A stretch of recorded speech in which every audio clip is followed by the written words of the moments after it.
देखिए बाबू अभी इधर ध्यान दीजिएगा, है ना। कल जो है हम लोग ये पढ़ लिए थे कि जो एल्कीन में बीटा कार्बन ज्यादा होगा, है ना, जो एल्कीन में बीटा कार्बन ज्यादा होगा वो एल्कीन उतना ज्यादा स्टेबल होगा, है ना। जिसमें जितना बीटा कार्बन ज्यादा होगा, यानी कि बीटा कार्बन होगा उसमें बीटा हाइड्रोजन होगा, और बीटा हाइड्रोजन वाला जो एल्कीन होता है वो ज्यादा स्टेबल होता है। ये बात कौन बोला था? सेटजेब। और सेटजेब ये भी बोला था कि आप जो है उस उस बीटा कार्बन से हाइड्रोजन को निकालिएगा जिसमें हाइड्रोजन का संख्या ज्यादा हो या कम हो, जिसमें कम हो, है ना, जिसमें हाइड्रोजन की संख्या क्या होगा, कम है, उसी हिसाब निकालना है।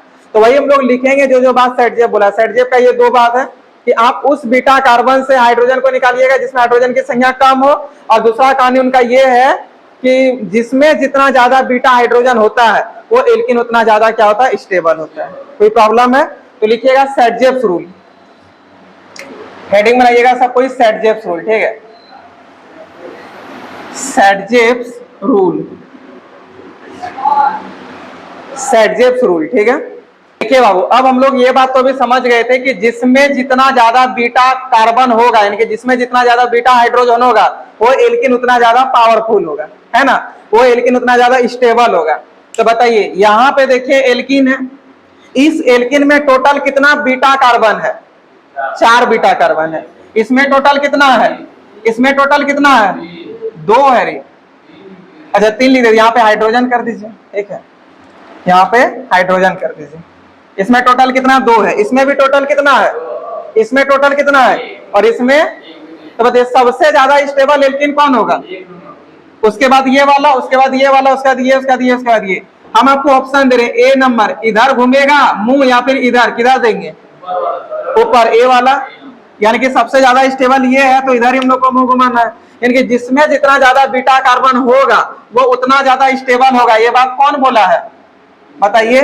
सेटजेब। कौन बोला है? सेटजेब, ठीक है। उसके बाद ये होगा, उसके बाद ये होगा। देखिए आप लोग क्या कीजिएगा, एक ही लाइन में यदि हो सकेगा तो लिख लीजिएगा, इधर स्पेस नहीं होने की वजह से हम यहाँ पे लिख दिए, ठीक है। मतलब ये वाला पोर्शन को यहाँ पे ही आपको लिखना है, ठीक। देखिए बाबू अब आपका बात मन में ऐसा एक डाउट आ रहा है कि सर इसमें 4 कार्बन था तो चलिए सबसे ज्यादा बीटा कार्बन था, अब इसको बोल दिए सबसे ज्यादा स्टेबल। इसमें 3 था तो सच में इसके बाद होगा, लेकिन 2 वाला में अब 2 केसेस दे दिए, यहाँ भी 2 एगो है और यहाँ भी 2 कार्बन है, लेकिन 2 केसेस। तो देखिए कार्बन अलग अलग जगह पर है बाबू, ठीक है। यहाँ पे जब ऐसा हो जाए, एक यहाँ पे एक यहाँ पे, या फिर एक यहाँ पे एक यहाँ पे, जब ऐसा केसेस आ जाए तो इसको ट्रांस कहा जाता है। क्या कहा जाता है? और ट्रांस के केसेस में होता क्या है, ये जो है ना सीस वाला से, सीस वाला में होता है जब सामने सामने होगा, जब सामने सामने या तो यहाँ होगा तब इसको सीस कहा जाएगा, और ट्रांस या तो इस तरह होगा या तो इस तरह होगा तब इसको ट्रांस कहा जाएगा। तो ट्रांस जो है वो ज्यादा जो है सो स्टेबल होता है किससे? सीस से। ऐसा इसलिए होता है क्योंकि यहाँ देखिए सामने सामने कार्बन है, तो यहाँ पे हाइड्रोजन हाइड्रोजन है, कार्बन कार्बन है, सामने है, जिसके वजह से यहाँ पे क्या होता है जानते हैं? रिपल्सन बढ़ जाता है।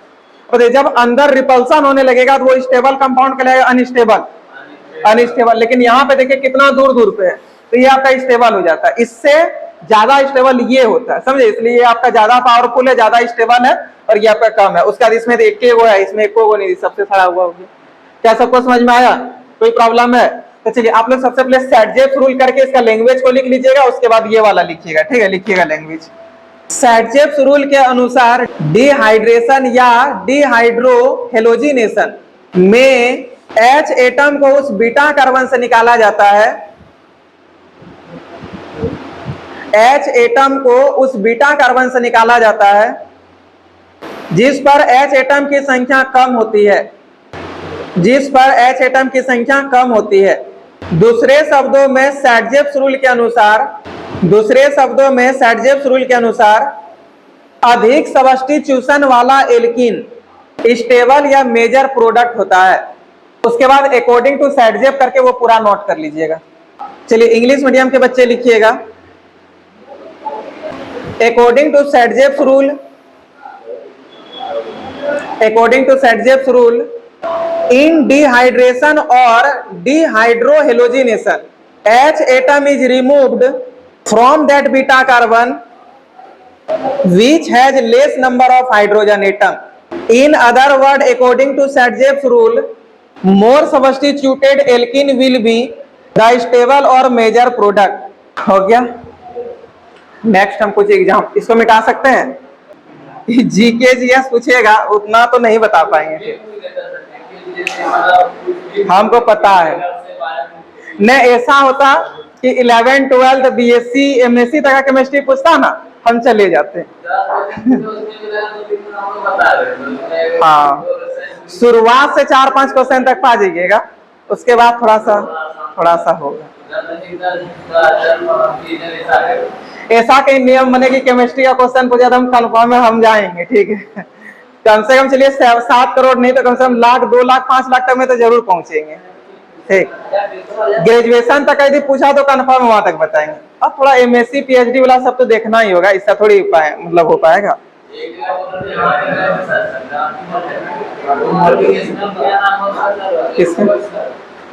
विवेक बिंद्रा और 2 बार हो गए हैं। अरे फेमस हो जाइएगा तो सब अपने आप को बुला लेगा। लेकिन चलिए अच्छा लगा, कम से कम देखिए टीचर है वहां तक पहुंचा। कौन?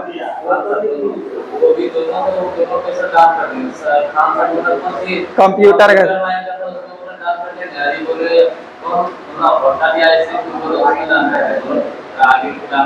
चलिए बढ़िया है, सब करना भी चाहिए, है ना। वैसे भी खान सर पैसा कमी है नहीं, तो पैसा वाले के क्या करेगा, चलो दाने कर दिया वही अच्छा है।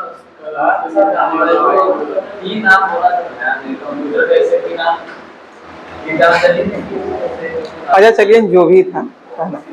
देखिए बाबू नेक्स्ट जो हम लोग का टॉपिक बनने वाला है वो है ऑक्सीडेशन ऑफ अल्कोहल। क्या होगा? Oxidation of alcohol. अब यहाँ से पहले हम लोग रिडक्शन समझे थे, है ना। अच्छा ऑक्सीडेशन का मतलब क्या होता है एक बार बताइए तो। ऑक्सीडेशन मतलब या तो ऑक्सीजन का जुड़ना और या तो हाइड्रोजन का निकलना, यही ना होता है ऑक्सीडेशन ऑफ अल्कोहल। देखिए आप लोग सबको पता होगा कि जिस कार्बन के साथ OH जुड़ा, यदि वो कार्बन एक कार्बन से जुड़ा है तो उसको कितना डिग्री अल्कोहल कहते हैं? 1 डिग्री अल्कोहल। अच्छा ये कितना डिग्री अल्कोहल होगा? 2 डिग्री अल्कोहल होगा। देखिए बाबू यहाँ पे जब आप ऑक्सीडेशन कराइएगा तो इसके लिए जो आपको यहाँ पे लेना है ऑक्सीडेशन कराने के लिए वो यही सब कंपाउंड है। इतना में से आप कुछ भी लीजिएगा तो ये इसका काम है ऑक्सीडेशन कराना। मतलब यहाँ से हाइड्रोजन को क्या करेगा? रिलीज कराएगा, ठीक है। यहाँ से वो क्या करेगा? हाइड्रोजन को रिलीज करेगा, समझे। हाइड्रोजन को निकालेगा और हाइड्रोजन का निकलना होता क्या कहलाता है? ऑक्सीडेशन कहलाता है। तो ये सब का काम ही है हाइड्रोजन को हटाना।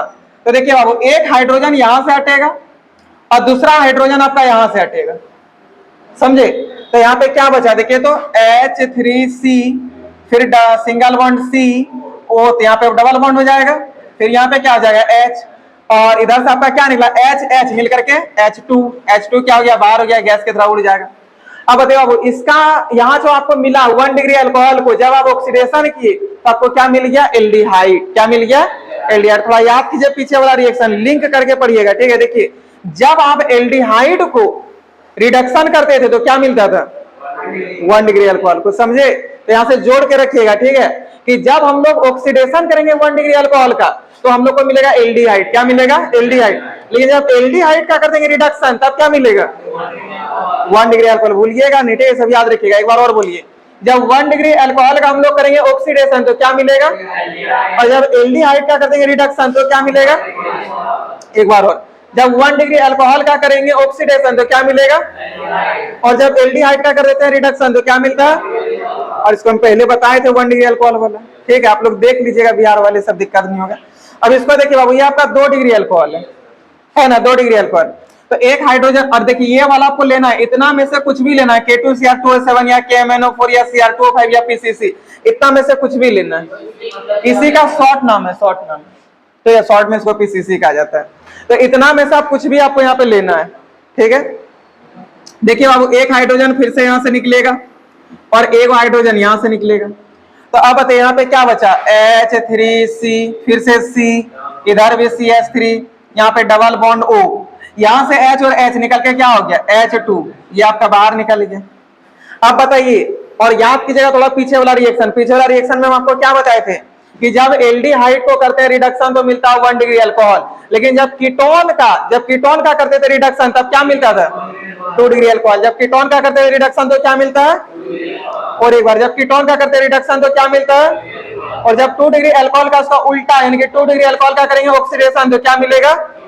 कीटोन। क्या मिलेगा? याद रहेगा ना।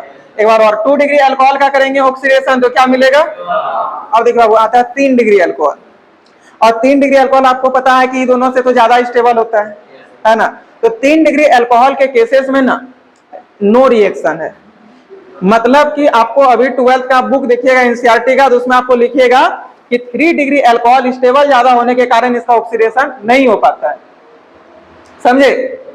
मतलब 12th लेवल में इसका ऑक्सीडेशन नहीं बताया है, लेकिन थोड़ा जैसा अप लेवल जाइएगा, हायर लेवल, तो वहां पे ऐसा है कि जब एक बार की ऑक्सीडेशन कुछ नहीं हो पाया, बार बार उसका ऑक्सीडेशन कीजिए, बार बार ऑक्सीडेशन कीजिए, बार बार ऑक्सीडेशन कीजिए, तो क्या मिलेगा? तो जब टूट पड़िएगा 3 डिग्री अल्कोहल पे कि हम इसका ऑक्सीडेशन करके रहेंगे, तो सबसे पहले 3 डिग्री अल्कोहल का ऑक्सीडेशन होने पर आपको एल्कीन मिलेगा। क्या मिलेगा? एल्कीन। उसके बाद भी जब करिएगा तब कीटोन मिलेगा, उसके बाद भी करिएगा तो कार्बोक्सिलिक एसिड मिलेगा। तो 12th लेवल में ये क्वेश्चन जब भी आएगा तो नो रिएक्शन। लेकिन बाय चांस आप कहीं जा रहे हैं, आप धड़ाधड़ सबका जवाब दे रहे हैं, और यदि कोई पूछा कि 3 डिग्री अल्कोहल का बताओ ऑक्सीडेशन करेंगे तो क्या मिलेगा, पहले बोलिएगा नो रिएक्शन। तो नो रिएक्शन तक में देखिएगा, यदि वो अगला शांत हो गया क्या दिक्कत है इसे बताना, और यदि वो कुछ बोला लेकिन, तो तुरंत रुक रुक रुक बता रहे हैं, लेकिन आपको बोलना नहीं। अब मेरा सुनिए, बोलिए लेकिन यदि 3 डिग्री अल्कोहल का बार बार आप ऑक्सीडेशन कराने लगेगा, पहले आपको एल्कीन मिलेगा। क्या मिलेगा? उसके बाद भी ऑक्सीडेशन करे तो कीटोन मिलेगा। क्या मिलेगा? उसके बाद भी करे क्या मिलेगा? कार्बोक्सिलेट। ये थोड़ा हायर लेवल का 12th का नहीं है, 12th में आपको नो रिएक्शन दिया हुआ रहेगा, लेकिन फिर भी आप इस चीज को सीखिए। ठीक है? 3 डिग्री अल्कोहल में आपका क्या आ जाएगा? एल्कीन मिलेगा, उसके बाद कीटोन मिलेगा, उसके बाद कार्बोक्सिलिक एसिड मिलेगा। बुक में आपको नो रिएक्शन दिखेगा कि ये सब रिएक्शन नहीं करता है। 3 डिग्री अल्कोहल जब 3 डिग्री अल्कोहल का जब ऑक्सीडेशन कीजिएगा तो प्रोडक्ट का निर्माण नहीं कर पाएगा। समझे? लेकिन जैसे आप थोड़ा मतलब अप लेवल में जाइएगा तो आपको ये आपको रिएक्शन करता हुआ दिखेगा, यानी कि 3 डिग्री अल्कोहल का ऑक्सीडेशन होगा, एल्कीन बनेगा, एल्कीन आपका कीटोन में जाएगा, कीटोन का ऑक्सीडेशन करने पर कार्बोक्सिलिक एसिड बनेगा। कोई दिक्कत है? एक बार सीरीज में बताइए, 3 डिग्री अल्कोहल पर जब ऑक्सीडेशन करते तो क्या मिलेगा? एल्कीन का भी ऑक्सीडेशन कीजिएगा तो उसके बाद कोई दिक्कत है क्या? ये सारा चीज समझ में आया? यदि इसका लैंग्वेज लिखना के लिए पढ़े तो क्या लिखिएगा? जब हम लोग अल्कोहल को है ना K2Cr2O7 या KMnO4 या Cr2O5 या PCC के उपस्थिति में ऑक्सीडेशन कराते हैं या फिर ऑक्सीकरण कराते हैं तो हमें एल्डिहाइड तथा कीटोन प्राप्त होता है। चलिए अब हम लैंग्वेज लिखा दे, लिखिए तो लिखिएगा। पहले ये हेडिंग बनाइए, सबको हेडिंग बनाइए। मीडियम के बच्चे पहले लिखिएगा, जब 1 डिग्री या 2 डिग्री अल्कोहल को ऑक्सीकारक जैसे KMnO4 ऑक्सीकारक जैसे KMnO4 या K2R या वो वाला पूरा लिखें जो वहां लिखे KMnO4 K2Cr2O7 Cr2O5 PCC वो पूरा लिखिए की उपस्थिति में ऑक्सीकृत कराते हैं, तब हमें क्रमशः एल्डिहाइड तथा कीटोन प्राप्त होता है। तब हमें क्रमशः एल्डिहाइड या लिख लीजिएगा, एल्डिहाइड या कीटोन प्राप्त होता है। तब हमें क्रमशः एल्डिहाइड या कीटोन प्राप्त होता है। चलिए इंग्लिश मीडियम के बच्चे लिखिएगा, व्हेन 1 डिग्री और 2 degree alcohol is oxidized in presence of oxidizing agent like वो वाला पूरा लिखिए जितना वहां लिखे K2Cr2O7 से लेकर के PCC तक वो लिखिए और करके लिखिएगा। ETC then we get aldehyde and ketone respectively. देखिए बाबू नेक्स्ट हेडिंग होने वाला है डिहाइड्रोजिनेशन ऑफ अल्कोहल। ठीक है? क्या होगा? Dehydrogenation of alcohol. तो देखिएगा सबसे पहले हम लोग यहाँ पे 1 डिग्री अल्कोहल लिखते हैं, क्या हो जाएगा? C, इसके साथ फिर एक और कार्बन जोड़ना होगा तो चलिए H3C कर देते हैं, फिर यहाँ पे H, यहाँ पे OH और यहाँ पे भी क्या हो जाएगा? H। अच्छा एक काम करते हैं OH को यहीं पे लिखते हैं, कोई दिक्कत है? ये हो गया आपका 1 डिग्री अल्कोहल। ठीक है? डिहाइड्रोजिनेशन का मतलब होता है कि इसको रेड हॉट कॉपर के साथ, ठीक है, रेड हॉट कॉपर के साथ आपको क्या करना है? ये जो अल्कोहल है इसका वाष्प को इसके साथ आपको गुजारना है। इसी के साथ आपको क्या करना है? इसके मतलब इसके प्रेजेंस में इससे होते हुए पास कराना है। किसका? इसका वाष्प को, इसका वेपर को किसके प्रेजेंस में? रेड हॉट कॉपर के प्रेजेंस में। ऐसे रेड हॉट कॉपर रखिए, red hot copper, red hot copper का मतलब समझते हैं?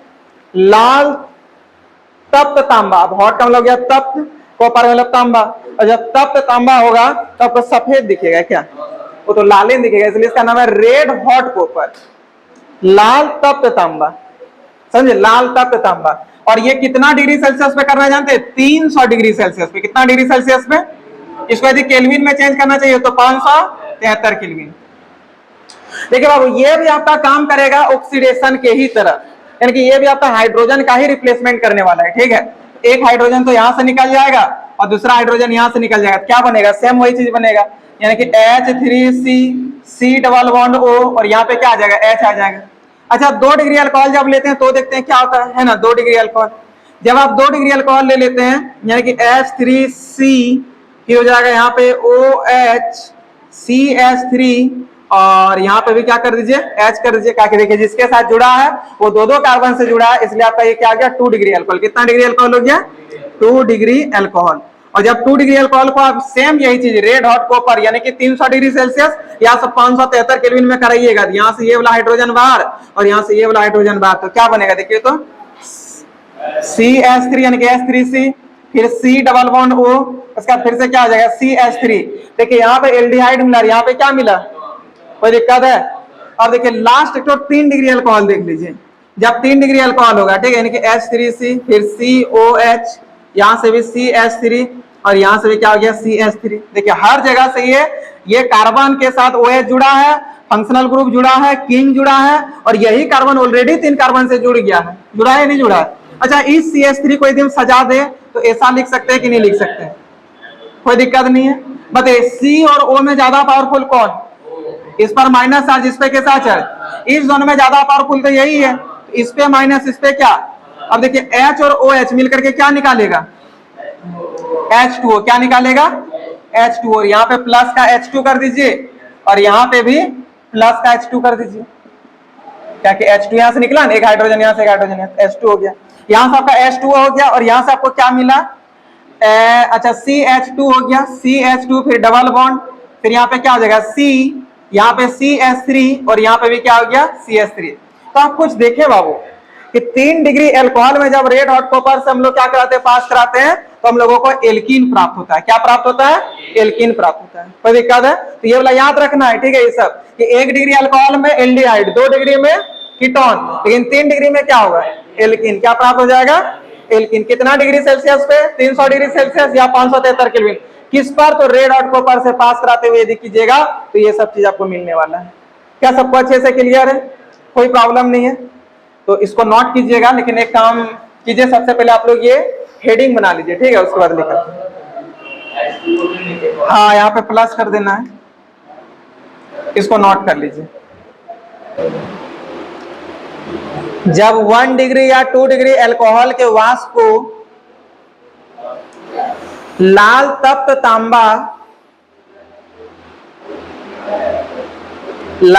तांबा से 300 डिग्री सेल्सियस, और ब्रैकेट में लिख लीजिएगा 573 केल्विन, 300 डिग्री सेल्सियस ब्रैकेट में लिख लीजिएगा 573 केल्विन पर पास कराते हैं, तब हमें पास में सुधार से गुजारना, पर पास कराते हैं तब हमें डिहाइड्रोजिनेशन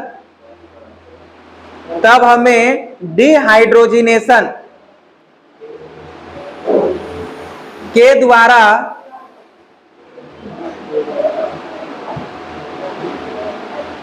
एल्डिहाइड या कीटोन प्राप्त होता है, एल्डिहाइड या कीटोन प्राप्त होता है।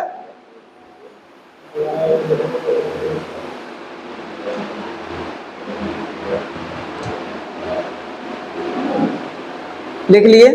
अब पैराग्राफ चेंज करके लिखिएगा, लेकिन 3 डिग्री अल्कोहल पर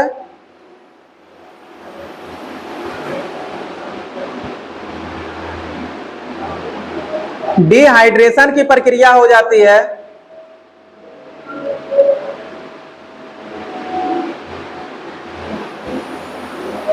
लेकिन 3 डिग्री अल्कोहल पर डिहाइड्रेशन की प्रक्रिया हो जाती है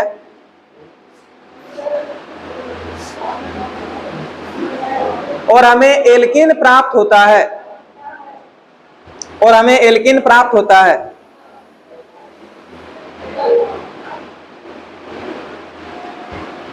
उसका ये तीनों एग्जांपल लिख लीजिएगा, आप लिखिए इंग्लिश मीडियम। ठीक है, व्हेन वेपर ऑफ 1 डिग्री और 2 degree alcohol is passed through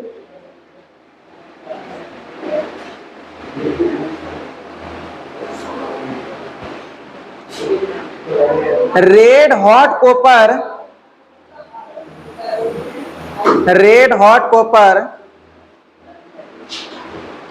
eight 300 degree Celsius, और ब्रैकेट में लिख लीजिएगा 573 Kelvin.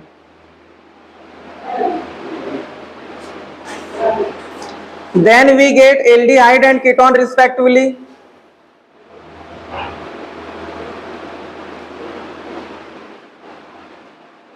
Then we get aldehyde and ketone respectively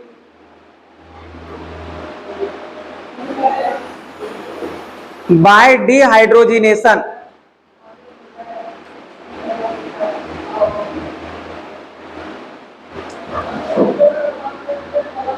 paragraph change करके लिखिएगा। But on 3 degree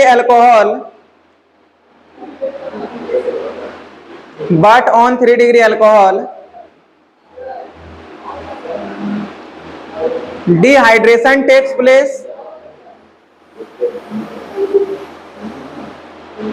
and we get alkene. Dehydration takes place and we get alkene. देखिए बाबू, next heading होने वाला एस्टरीफिकेशन। क्या होगा? एस्टरीफिकेशन। ठीक है, एस्टरीफिकेशन।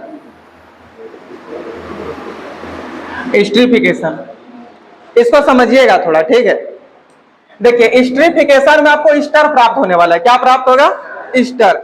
तो सबसे पहले हम लोग एसिड हैलाइड लेंगे। ठीक है, एसिड हैलाइड को अल्कोहल के साथ अभिक्रिया करेंगे। तो एसिड हैलाइड का फॉर्मूला क्या होता है? R double bond OX। इसका अभिक्रिया करा देना आपको अल्कोहल के साथ, HOR लिख देते हैं, कोई प्रॉब्लम? अच्छा बताइए, यहाँ पे भी आ है, यहाँ पे भी आ रहा है, जिसको R डैश कर दे। देखिए भाई, दोनों में ज्यादा पावरफुल है ऑक्सीजन, तो इस पे माइनस चार्ज, हाइड्रोजन पे प्लस चार्ज। इस दोनों में ज्यादा पावरफुल है हेलाइड यानी कि हेलोजन, तो इस पे माइनस और इस पे क्या हो जाएगा? Plus charge. और आप सब जानते हैं कि प्लस माइनस के साथ रिएक्शन करता है, तो ये प्लस इसके साथ मिल करके क्या बना लेगा बताइए? तो HX बना लेगा। ठीक है, तो बताइए ये O माइनस है, ये कहां पे अटैक करेगा? प्लस पे, और क्या बना देगा? RC डबल बॉन्ड O, फिर OR डैश, और यहाँ पे प्लस कर दीजिए। तो बताइए क्या है? ईस्टर है ना, RC डबल बॉन्ड OR क्या होता है? ईस्टर का फॉर्मूला होता है। अच्छा, R के जगह पे आपको कुछ भी दे सकता है। अच्छा मान लीजिए यहाँ पे CH3 दे देगा और यहाँ पे C2H5 दे देगा, प्रोडक्ट में यहाँ पे क्या लिखाएगा और यहाँ पे क्या लिखाएगा? क्या कर लीजिएगा ये सब? तो देखिए, जब हम लोग एसिड हैलाइड और अल्कोहल का अभिक्रिया करा देते तो ईस्टर प्राप्त होता है। क्या प्राप्त होता है? ईस्टर। और देखिए ईस्टर और तरीके से प्राप्त हो सकता है। जब आप कार्बोक्सिलिक एसिड का फॉर्मूला क्या होता है? RC डबल बॉन्ड OH होता है। इसका जब अभिक्रिया करा दीजिएगा अल्कोहल के साथ, तो देखिए बाबू, यहाँ पे O माइनस हो जाएगा, इस पे प्लस, इस पे माइनस होगा, और इस पे के साथ आ जाएगा प्लस। देखिए ये प्लस ये माइनस मिल करके क्या बना देगा बताइए? तो H2O। देखिए HHO यानी कि H2O क्या हो जाएगा?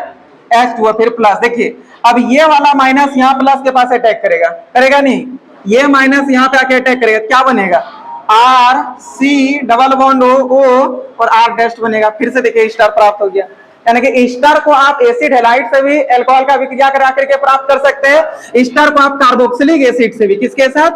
कार्बोक्सिलिक एसिड और अल्कोहल का अभिक्रिया करा करके भी आप ईस्टर प्राप्त कर सकते हैं। क्या ये चीज समझ में आ रहा है? कोई प्रॉब्लम नहीं है। एक है एसिड एनहाइड्राइड, इसका हम फॉर्मूला बाबू आपसे पूछना चाहेंगे, इधर ध्यान दीजिए। एसिड एनहाइड्राइड का फॉर्मूला बताइए तो क्या होता है? लंबा सा था और ये बताए थे हम आप लोगों को नोमेनक्लेचर में। तो बताइए एसिड एनहाइड्राइड क्या होगा? तो रिवीजन कीजिए। कितने बच्चे एसिड एनहाइड्राइड बता सकते हैं? चलिए सूरज बताइए तब आपकी। C डबल बॉन्ड O, फिर C, चलिए अच्छा हम बताते, देखिए बैठ जाइए, कोई बात नहीं। देखिए क्या था? C डबल बॉन्ड O, फिर O, उसके बाद था C डबल बॉन्ड O। इधर भी हम R जोड़ सकते हैं, इधर भी हम R जोड़ सकते हैं। जोड़ सकते हैं नहीं जोड़ सकते हैं? इसी को हम यहाँ पे लिखते हैं, ठीक है। देखिए क्या है, तो यहाँ पे चलिए R लगा दीजिए, C डबल बॉन्ड O हो गया, फिर से O है। अच्छा देखिए बाबू, यदि हम इसको इधर लिख दे, कोई प्रॉब्लम है? इसी चीज को इधर लिख दे, इधर तो अरे यही वाला जो चीज है इसको यदि यहाँ पे लिख दे C डबल बॉन्ड O और R और इसको मिटा देंगे, कोई प्रॉब्लम है क्या? ये भी क्या कहलाएगा? वही कहलाएगा एसिड एनहाइड्राइड। तो यहाँ पे देखिए बाबू हम वही कर रहे हैं, ठीक है। यहाँ वाला को इधर लिख देते हैं, ठीक। क्यों लिखे भी आपको समझ में आएगा। क्या है यहाँ पे? C डबल बॉन्ड O और यहाँ पे R है। अब देखिए इसका अभिक्रिया आपको करा देना है अल्कोहल के साथ। किसके साथ करा देना है? अल्कोहल के साथ, ठीक है। जैसे ही एसिड एनहाइड्राइड, एसिड एनहाइड्राइड का अभिक्रिया आप अल्कोहल के साथ कराते हैं तो देखिए आपको क्या मिलता है। सबसे पहले तो हमको ये बताइएगा, इस पे कैसा चार्ज आएगा? माइनस। और इस ये बॉन्ड यदि तोड़ेंगे तो इस पे कैसा चार्ज होगा? प्लस चार्ज होगा। तो बताइए इस पे तो प्लस है लेकिन इस पे क्या? माइनस है। बताइए प्लस वाला कहाँ जाएगा? माइनस के पास। तो ये देखिए इसके पास आ गया, और ये माइनस है, ये कहाँ पे आके अटैक करेगा? कार्बन यहाँ पे आ जाएगा, है ना। तो क्या बनेगा यहाँ पे? R C double bond O, फिर से यहाँ पे O है, लेकिन इस O के साथ बताइए जुड़ा कौन है? इस O के साथ जुड़ा कौन है? H ना जुड़ा, अरे H, तो यहाँ पे H दे दीजिए, और ये क्या बन गया आपका? Carboxylic acid. ये क्या बन गया? Carboxylic acid. फिर प्लस, अब देखिए यहाँ पे क्या है? R C double bond O, उसके बाद H, और बताइए अब इसको क्या बोलिएगा? अच्छा H नहीं, OR ना, ये वाला OR, यानी कि R C double bond O, उसके बाद फिर से O है, देखिए OR डैश, और ये आपको क्या मिल गया बताइए तो? ईस्टर। क्या मिल गया? ईस्टर। लेकिन ध्यान रखिएगा, जब आपके पास एसिड एनहाइड्राइड होगा तो कार्बोक्सिलिक एसिड और ईस्टर दोनों का मिक्सर प्राप्त हो जाएगा, समझ गए ना। मतलब कार्बोक्सिलिक एसिड भी प्राप्त होगा और साथ ही साथ क्या प्राप्त हो जाएगा? ईस्टर भी प्राप्त हो जाएगा। क्या सबको समझ में आया? कोई प्रॉब्लम है क्या? तो यदि इसका डेफिनेशन लिखना है तो क्या बोलिएगा? जब एसिड हैलाइड या कार्बोक्सिलिक एसिड या एसिड एनहाइड्राइड के साथ हम लोग अल्कोहल का अभिक्रिया करा देते तो क्या प्राप्त होता है? ईस्टर। क्या प्राप्त होता है? एकदम क्लियर है। तो ये पहले हेडिंग बना लीजिए, फिर इसका लैंग्वेज लिखिए। हिंदी मीडियम के बच्चे लिखिएगा डेफिनेशन, लिखिए जब एसिड हैलाइड या कार्बोक्सिलिक एसिड या एसिड एनहाइड्राइड या acid anhydride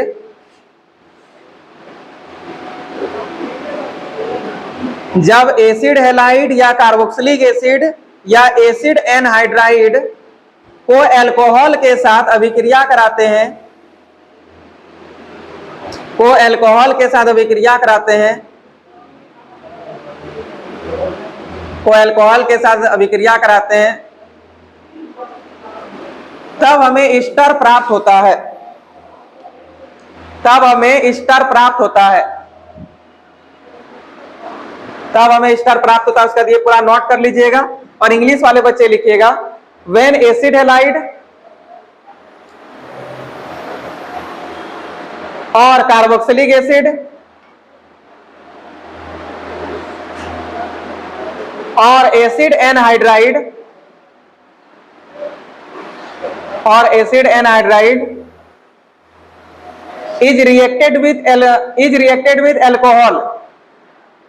is reacted with alcohol,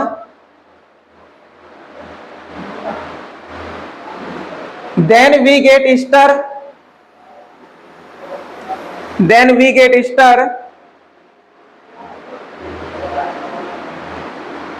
This reaction is called esterification.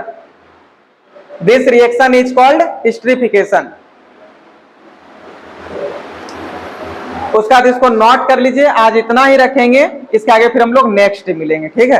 कल हम लोग ल्यूकास टेस्ट के साथ मिलने वाले हैं, इसको आज कर लीजिएगा नोट।